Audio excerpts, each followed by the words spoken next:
What is up, guys? Welcome back to the channel, and we have been putting out so much. You guys have maybe seen the last video we did on this true or false, going through the latest in training trends, but we're going to break this down into multiple videos because it was just too good and this is going on. So we are going to do part 2 today of what is real, what is fake, what's true, what's false in the current state of training and how to maximize growth but also minimize injury risk. So without further ado, let's get into it. Time under tension is highly correlated with how much growth you get from that set. Oh man! All right. I don't like the time under tension thing.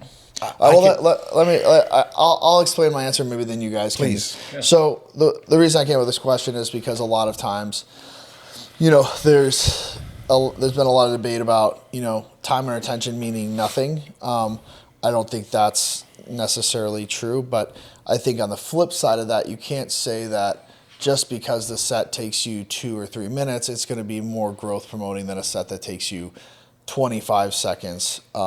Even if that 2-3 minute set is like a set of like Pilates, like, plank holds, like I don't think you're going to grow like more muscle in your core doing a plank hold for 3 minutes than, let's say, like a super like heavy weighted rope crunch for, let's say, 6 reps that only takes you, still good time under tension, but 30 seconds. So like, I just don't think you should take that as like, the longer your set takes, because people will see me do a 3-minute leg press set because it's just maniacal. Do I think that leg press set is more hypertrophic than I did maybe slightly fewer reps for heavier weight for, let's say, it only took me 60 seconds? I would say no. Yeah. So that's I'll tell you why. I'm just the terminology, the vernacular upsets me. Okay, go for it. No way. That's set time, which is a little different than what people traditionally meant by time under tension, because you'll see, like, let's say, I'll just use Charles Glass. He'll tell people to stay in a certain range of the leg press, but he's calling keep that tension, keep that time under tension, but you see them going like this. Yeah, keep that time under tension. It's like, that's traditionally what people said as time under tension. And then they'll try to also say, whenever other muscle groups get involved in that movement, you're no longer in the active range of motion for that muscle, which is complete bullshit. Another fine make-believe term. Fucking stretch completely over your head. Exercise novelty isn't necessary for growth.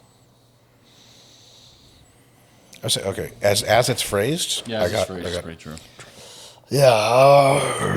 So like, okay, I'm gonna vibe on this if you don't mind. There's a big difference between necessary and optimal. Right. Yeah. And like, is it necessary for you to brush your teeth before a date to try to get some puss? No, because some of these, you feel me, ratchet hoes out there, they'll get it one way or another. Is it optimal to brush your teeth before a date? Yes, motherfucker. And so people confuse all the time necessary and optimal. It's like that whole bro shit of like, just fuck put weight on the machine and stack it, brother. You're overthinking this. Like, yes, I understand, Frank, you're too stupid to think and it hurts your brain. But some of us are interested in slightly better outcomes than worse. You imagine like talking to a Formula One driver and you're like, hey, like what kind of engine do you run? What kind of tires? He starts getting all technical and you're just fucking press the gas pedal and go, bro. Like, dude, are you out of your fucking mind? We're not racing your dad's fucking Toyota Corolla, you idiot. If you want the best results, you're going to have to put some thought into it. And then the difference between necessary and optimal can be like, meaningfully large. Like, Eric, you're enormous. You could have just been really big if you just lifted weights. I do believe that. But there's a difference between really big Eric Janicki and like, oh, that's Eric Janicki. What's wrong with his arms? Why don't my arms look like that? Why is my dick small? Why am I talking about dicks and not arms? Shit like that. You want the best results, you're going to have to think it through a little bit and realize like, oh, okay, there's a good answer to this, but then there's a better answer to this. Yeah, I mean, and that's where I always say, like, let's break this down as simply as I can. It is true because novelty is not necessary for growth, and especially as a beginner, let's say you try a good amount of exercise patterns and you feel like you connect with a certain amount of those and you enjoy doing them and you enjoy progressing them and you use, tracking over time, like, tremendous, right? Like, if you are connecting, good range of motion, joints feel good, you would look forward to the gym every day, the problem becomes people get so now dug into that theory of like, just pick the exercise or like the exercises that are in your program and like literally progressively overload them to end, like the end of time. There's a law of diminishing returns where your bench press will like go here, here, here, here, here, and then like you'll start to taper off. And I think for me, that's where a good novel stimulus, whether it's like a plate loaded press or something adjacent that's going to give you a slightly different stimulus, and also maybe give you a little bit more fun because you're not doing the same 4 movement patterns for chest every single time you train, and you've got your logbook. And I feel like part of what makes the gym so fun for me is utilizing some of these different variants that you'll see me do, whether it's like different angles on a cable, different uses of machine, adding extra range of motion using a foam block. Like all of these things for me have made the gym so much more enjoyable in the sense of like, it allows me to feel like there's going to be some nuance, some novelty to the experience of, instead of just being like, when I see people that do this, it almost becomes robotic. Like the gym is just, I need to, like, I'm going to get in and get out. Like it's 60 minutes and I'm just tracking, and like, I didn't love to be here, but I'm going to come back and do it again because I want to progress. So if you love doing the same exercises, they're doing really well for you, you're still progressively overloading, you're seeing your physique change in the way you would like it to, no need. But over time, what I've experienced is the novelty is going to allow you to have more enjoyment in your training and give you slightly different stimulus. And I think the change is growth in a lot of facets of life, and I don't think that's exclusive, or I think it's also, translate into bodybuilding. Real quick, a few more things on that. One is joint and connective tissue stress and injury probability are a real thing. You may have all sorts of ideas that you're just going to bench your weight to giant pecs, but your shoulders and elbows after a year or two might be like, nah, fam. And then what are you going to do? You're going to have to vary something. You might have to vary the rep range, but varying the exercise is even smarter at that point because the vectors of force are slightly different. It allows you to heal up your elbows and shoulders while you're still getting bigger and stronger, and then you come back to the bench later. Another thing is, why do you guys think noobs grow better than advanced people? The complete and total answer is novelty. And so if, obviously, when you're stimulating 80 to 90% of all the fibers pretty optimally with one exercise, you're not going to get true noob gains by switching to another. But the 10 to 20% of fibers you were suboptimally stimulating with that exercise now get optimally stimulated. And so you do take a step in the right direction of having more growth. So for psychological reasons of just straight boredom, for joint connective tissue reasons, and for spurring more novel growth through that mechanism, there is a very large advantage in occasionally switching it up. If you want to switch it up once a mesocycle, fuck it up. If you don't feel like it and you want to keep squats in high bar because they're just feeling like really good for a year or two, switch it up. But when your body's telling you, I hate this, I haven't seen growth in a while, and my joints hurt, don't attach your flag to the I never change my exercises, ship, because that ship is going over the horizon and never coming back.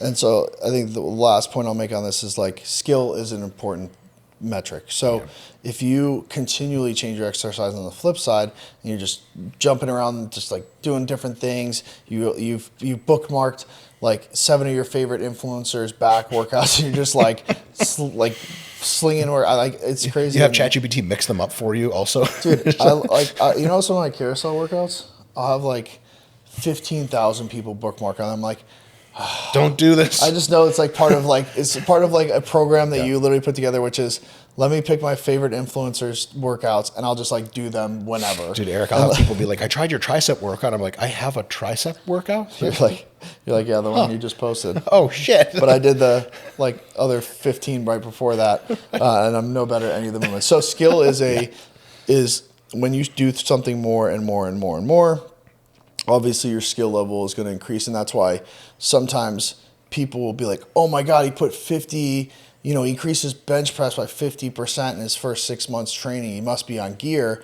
It's like, no, he probably just really sucked at bench pressing the first time he did it, and then got way better at it and started to create those, adaptations and those skill adaptations, and presses weight with maybe more proficiency.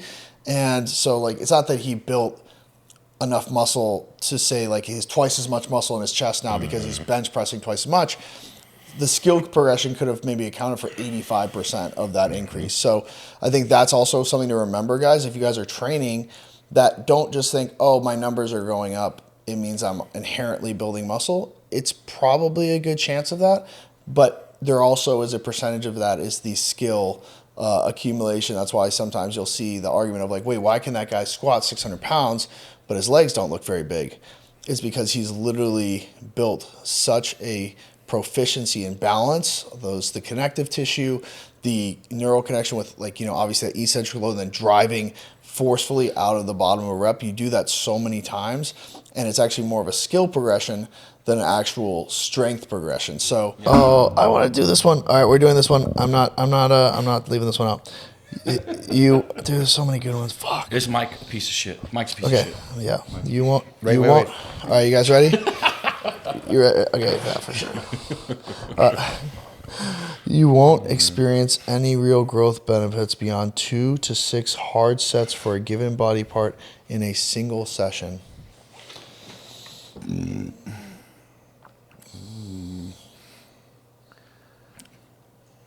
Fuck are you looking at?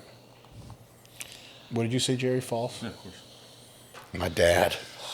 So Let's hear it, Eric. I think the only reason I say true I'm gonna shit all everything you believe. is because it's hard working sets. So what I'm saying is, like, your actually proximity to failure is very close, and you're driving really good range of motion. You're using good eccentric loading, and I know these are caveats to the question, but what I'm saying is if you do 2 to 6 truly hard sets, and you can even maybe toss in a myo set into that consideration. But for me, for example, on a leg day, if I do a quad bias leg press, and probably only my last 2 sets are the really hard ones, those are the ones I'm counting. So I think you can't say maybe your lead-in sets. Those are not what I'm talking about. What I'm saying is those sets you're oh, that speed of that sled, or that speed of the bar, that speed of that cable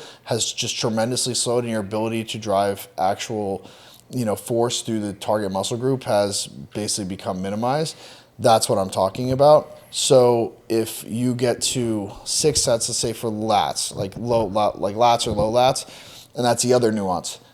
These muscle groups are a lot of times bigger and made up of, you say back, and that's an immense amount of different muscles that are involved in pulling. You've got obviously your lats, you've got your low lats, you've got spinal rectors, you've got infraspinatus, you've got your rear delts, you've got your rhomboids, you've got your traps, you've got your lower traps that run kind of all along your upper spine. And so there's so many muscle groups you could hit. So there's actually a lot of sets you could do for back in a given session and still be under the allowable, I guess let's say, golden rule of 6 hard sets for a muscle group specifically. But for biceps, I don't think it's, you've got only so many bicep exercises you can do. You got, flexion extension at a singular joint. So for me, I would say anything over 6 sets for a set for biceps in a singular workout, I would say is junk volume. So that's why I came up with true.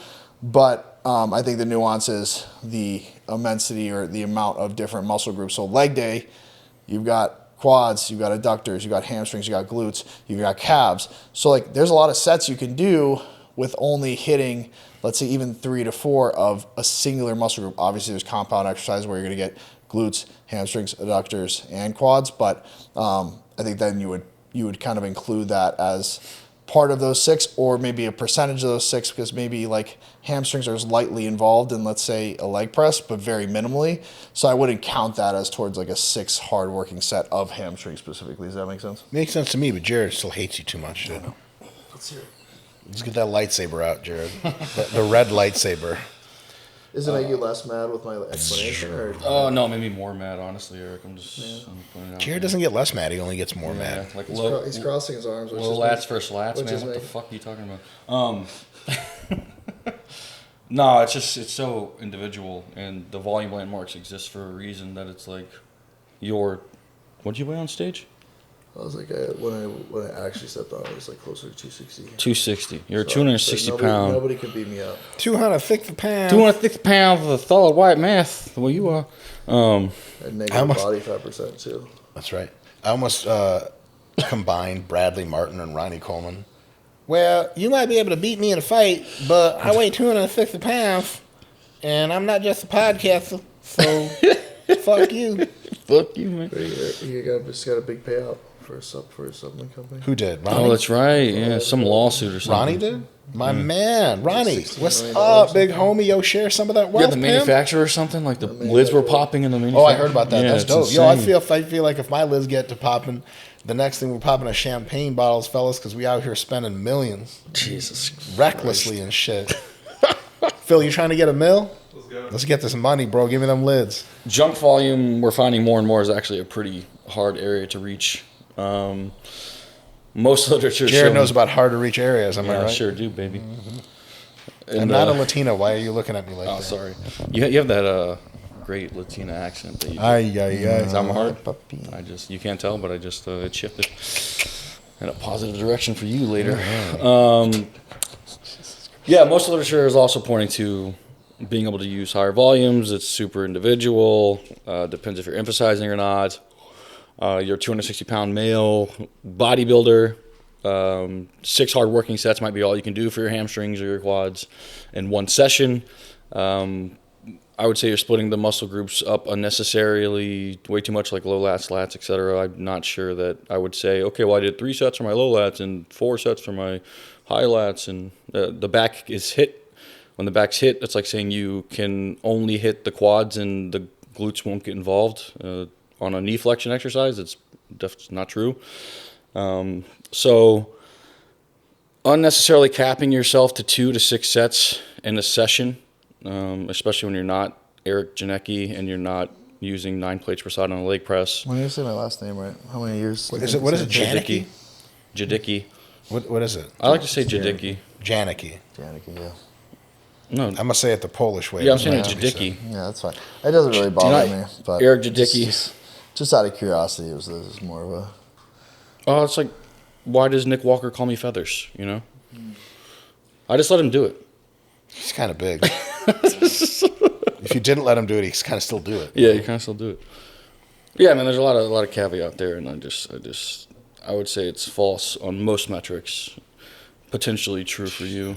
I think an excellent point you're making, Eric, is like, especially for bigger, stronger people that are really well connected and using exercise they really feel. Man, many more than 6 working sets per muscle has absolutely massively diminishing returns, and for some people even 0 returns.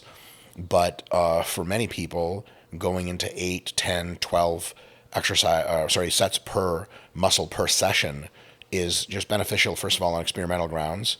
There are multiple studies now that have taken people's quads and done 3 weekly sessions of 15 sets each to failure, and that group did better than the guys that did 10, and that group did better than the guys that did 5. But overall, in the literature, we do seem to see a trend, especially with stimulus to fatigue ratio and overall splitting up the muscles into multiple sessions per week, where something like 6 to 8 working sets per muscle per session is likely a real good average optima for most people or many people. But if you do fewer sessions but more sets per session, we know that causes really, really good growth. So I'd say I would like to phrase it as, if you're doing many more than 6 to 8 working sets per session per muscle, give some thought to doing more sessions and doing fewer sets per session. You probably get better results. But if you're saying there's no growth possible after 6 sets, man, that's tough. That's tough. It's like when my dad, growing up, I had a father. His name was Jared Feather. Yeah. He worked a lot at the factory, Eric. I understand he was a breadwinner. It was hard. But boy, it made him so mean. He came in and he had all this mechanical dirt on his fingers. I like to call it grease, you fucking idiot. I didn't know what it was called. He got really upset one day, and then another day, and then many other days after, and he would just drink and beat me. But at least I did well at wrestling, And right. I took second at states. Now, he threw the trophy right in the garbage because second place with his family doesn't take second, you dumb little There are asshole. only first place and then losers. And then, and I was squarely... That's what my wife says, actually. Oh, so, Winner does don't she come home. also work at the factory with Jared? She's from Romania, so she's a That's all factories. The factory was in that's Romania. Oh, she's like one of Andrew Tate's people. And so basically, it was a tough childhood, is what I'm trying to say. And just like love your parents, man, because like some of us had it rough. But did my dad show me what I have to look up to be a real man? Hell yeah, he did. I sure did. You won't see me bitch out of anything ever because my pa raised me right. And I'm grateful for that. All right, and on that note, that is the conclusion of our very insightful true or false experience, which I enjoyed thoroughly. I hope you guys did as well. So if you guys are not subscribed to these guys' amazing channel, Don't bother. It's more of this shit. More of this. Easily the best fitness information based YouTube channel on it's not even like close. So if you guys want to Oh, there, Jared did this. Did you see that? false.